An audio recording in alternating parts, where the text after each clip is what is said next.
प्यारे बच्चों, आज का हमारा टॉपिक है बहुलक।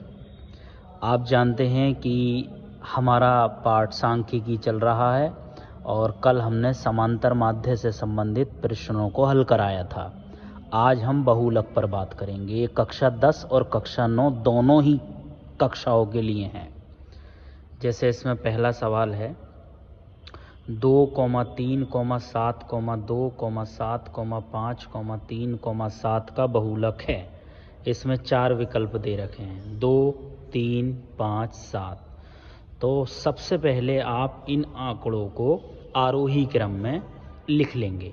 आरोही क्रम आप जानते हैं, आरोही क्रम बढ़ता हुआ क्रम होता है। इसमें आपको सबसे छोटी संख्या देखनी होती है, फिर उससे बड़ी, उससे बड़ी, ऐसे आप सारी संख्याओं को लिख लेते हैं। तो आरोही क्रम में आंकड़ों को लिखने के बाद में ये प्राप्त होता है 2,2,3,3,5,7,7,7। अब आप इन आंकड़ों में ये देख रहे हैं कि ये 7 जो है ये सबसे ज़्यादा बार आया है। तो यहाँ 7 की बारंबारता सबसे अधिक है, इसलिए इसका बहुलक 7 होगा। अब 7 विकल्प डी वाला ऑप्शन है, तो आप कह देंगे विकल्प डी सही है। इसी तरह से एक और क्वेश्चन है। ये आंकड़े दे रखे हैं 10, 13, 17, 19, 12, 15, 19, 20, 19, 17 का बहुलक है। इस सवाल को भी आप इसी तरह से करेंगे। इन आंकड़ों को आरोही क्रम में लिखेंगे। आरोही क्रम में लिखने के बाद आप देखेंगे 10 सबसे छोटी संख्या है दी गए आंकड़ों में।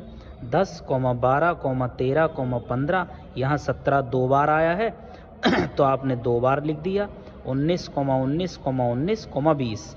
अब आप इन आंकड़ों को देखने के बाद ये निष्कर्ष निकाल पा रहे हैं कि यहाँ पर 19 जो अंक है ये सबसे ज़्यादा बार आया है, यानी 3 बार आया है, और कोई सी संख्या 3 बार नहीं है।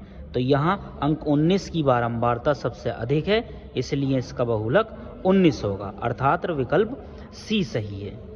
इसके बाद में इन 2 सवालों से संबंधित हमने 2 सवालों को आपको खुद करने के लिए दिया है, जिसमें एक सवाल नंबर 3 है। आंकड़े दे रखे हैं 12, 11, 13, 10, 11, 13, 12, 11, 10, 19, 11, 17 का बहुलक आपको बताना है। तो सबसे पहले, वैसे तो आप देखने के बाद यहाँ भी बता सकते हैं सबसे ज़्यादा बार कौन सी संख्या आई है, लेकिन बेहतर ये है आप इस सवाल को सॉल्व करें और पहले आप आरोही या अवरोही क्रम में लिख लें। इससे आपको ये पता चल जाएगा कौन सा अंक कितनी बार आया है, और आप कैलकुलेट करने के बाद आसानी से ये बता सकते हैं।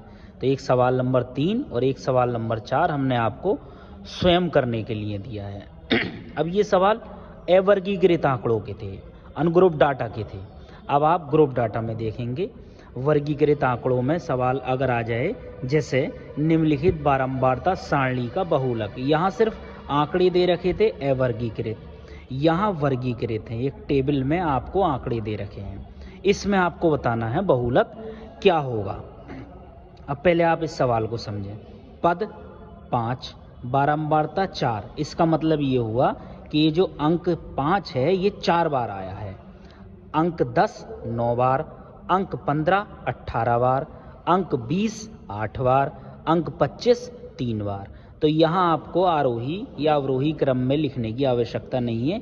यहाँ आपको टेबल देखने के बाद ही पता चल रहा है कौन सा अंक सबसे ज़्यादा बार आया है। यहाँ ध्यान देने योग्य बात यह है कि आपको सबसे बड़ा अंक नहीं लेना है, बल्कि ऐसा अंक लेना है जो सबसे अधिक बार आया है, यानी कि जिसकी बारंबारता सबसे ज़्यादा हो। अब सबसे ज़्यादा बारंबारता आप देख रहे हैं ये है 18। अब ये किस अंक की है? 15 की। तो आप लिखेंगे दी गई सारणी में अंक 15 की बारंबारता सबसे अधिक 18 है, अतः बहुलक 15 होगा, जो कि विकल्प सी सही है। अब इसी तरह से एक सवाल और हमने आपको समझाया है। निम्न आंकड़ों का बहुलक बताइए। यहाँ पर x और f, x यानी पद, f यानी बारंबारता। 3 1 बार, 4 3 बार, 5 7 बार, 6 5 बार, 7 2 बार, 8 2 बार।